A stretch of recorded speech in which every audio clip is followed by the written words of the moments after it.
जय श्री कृष्ण। राधे राधे। श्रद्धालुओं, मैं कौन हूं? ये प्रश्न बहुत ही महत्वपूर्ण है। ये प्रश्न स्वामी विवेकानंद ने अपने गुरु रामकृष्ण परमहंस से पूछा था, जब वो ज्ञान प्राप्ति की आकांक्षा में उनसे मिलने के लिए गए थे। तो इस प्रश्न को हम दो अर्थों में पूछ सकते हैं। एक तो व्यक्तिगत परिचय के रूप में, और दूसरा अपने अस्तित्व के रूप में। तो आज हम इस प्रश्न की हम चर्चा करेंगे। तो पहले तो मैं अपना व्यक्तिगत परिचय आप लोगों को दे दूं। मेरा नाम जय सिंह है, राजस्थान का रहने वाला हूं मैं, और मैं रिटायर्ड सरकारी अधिकारी हूं। तो श्रद्धालुओं, सभी के जीवन में किसी भी परिस्थिति में, किसी भी समय काल में ये प्रश्न जरूर उठता है कि मैं कौन हूं, यानी मैं कहां से आया और आगे मैं कहां जाऊंगा।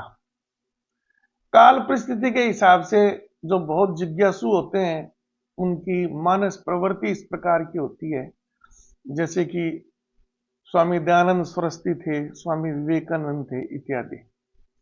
और दूसरे हम जैसे जो गृहस्थी लोग हैं, उनमें भी ये प्रश्न अवश्य उठता है।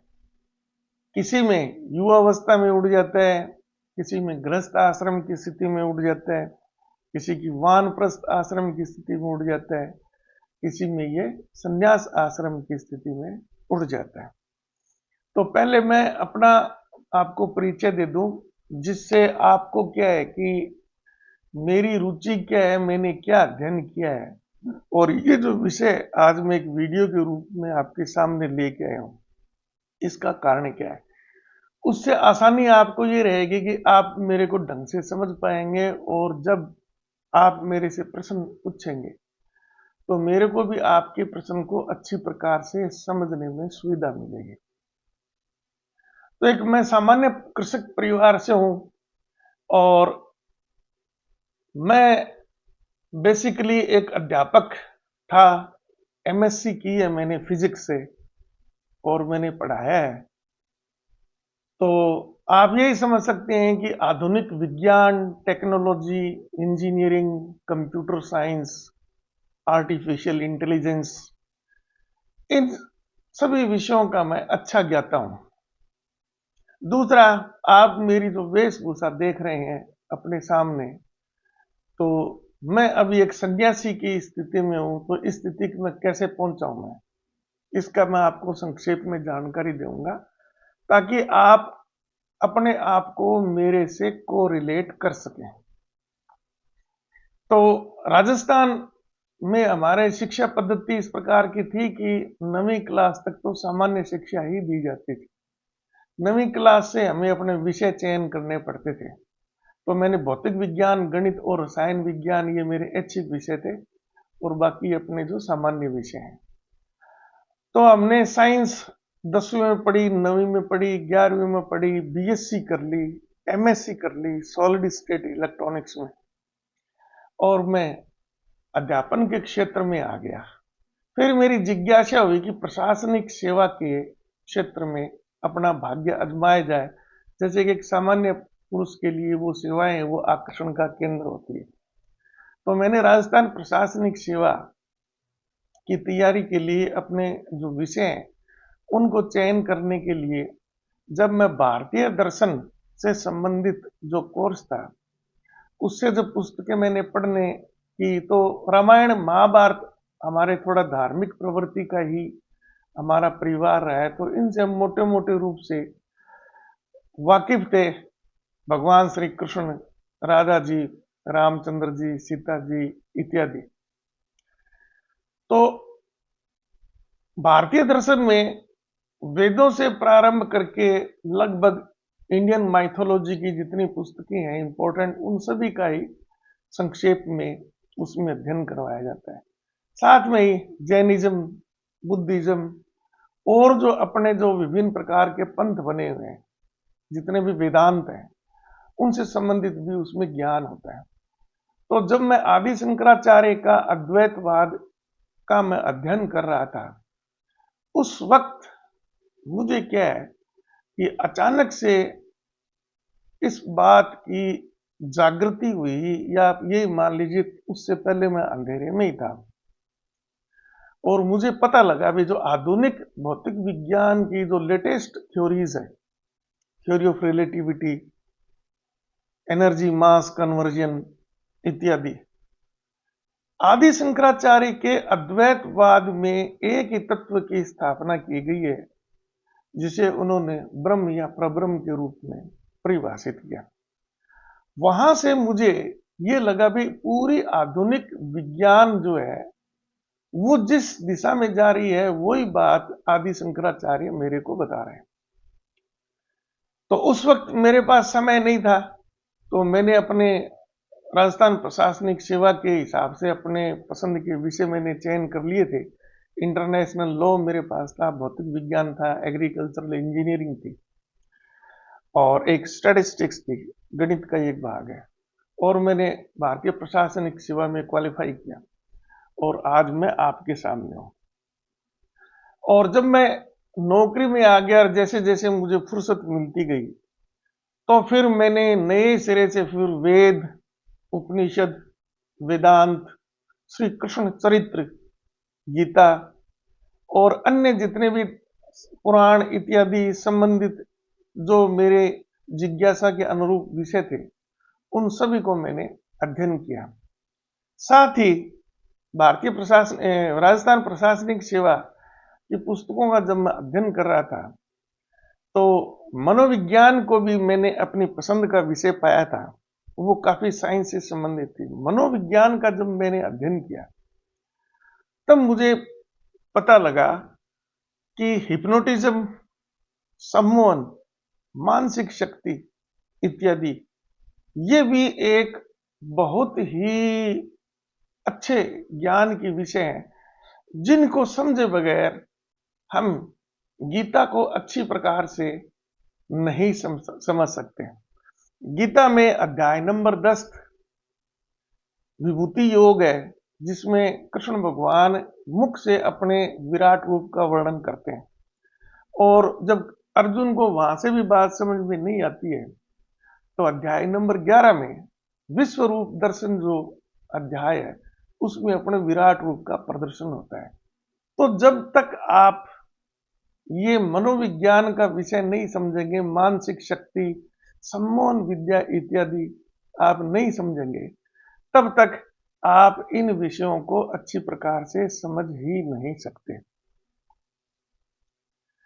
मनोविज्ञान और हिप्नोटिज्म इत्यादि जो विषय है, वो आपके योग से संबंधित है। शारीरिक योग है, मानसिक योग है, आपने बहुत से नाम सुने होंगे, कुंडली, जागरण इत्यादि। तो मैंने जब पुस्तकों का कलेक्शन किया, तो गीता प्रेस गोरखपुर की पतंजलि योग प्रदीप, मेरे को पतंजलि ऋषि की लिखी हुई ओरिजिनल किताब मिली थी। उसमें योग और उसके साथ में ही मनोविज्ञान, क्या नाम, हिप्नोटिज्म है, सम्मोहन जो विद्या है, ये भी एक उसी में शामिल है। उसका बहुत विस्तृत वर्णन किया गया। तो कहने का मतलब है कि ये चीजें मैंने अध्ययन की है, और संक्षेप में हम अगर इसका थोड़ा सा हम आगे विचार करेंगे, तो पहले मैं कौन हूं।